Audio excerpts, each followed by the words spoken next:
अरे ये खैनी तू कहवा से अइलू, आदत ऐसन धरा दिहलू।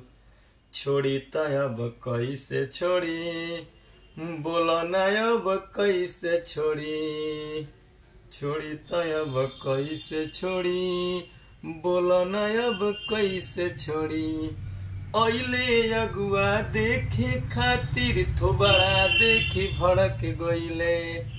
अरे अइले अगुआ देखे खातिर थोबड़ा देखी भड़क गइले। आ प्रेमिका हमार देबे न चुमा, सोनक के मन सनक गइले।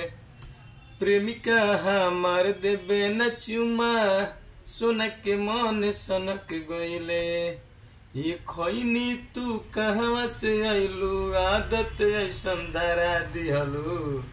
बोलो ना अब कैसे छोड़ी, बोलो ना अब कैसे छोड़ी। बोलो श्यावर रामचंद्र की जय, बोला जय खैनी महारानी की जय।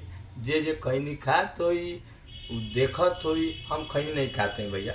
ये वीडियो बनाने के लिए खैनी खा रहे हैं, बना रहे हैं। ये हम खैनी तम्बाकू नहीं खाते हैं, आप लोग मत सोचिएगा। तो इसीलिए इसको दिखा रहे हैं।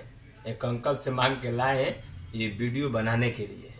तो आप लोग का मेरे वीडियो यदि अच्छा लगेगा, ये गाना अच्छा लगा होगा, तो वीडियो का लाइक, सब्सक्राइब और शेयर जरूर कीजिएगा मेरे भाई।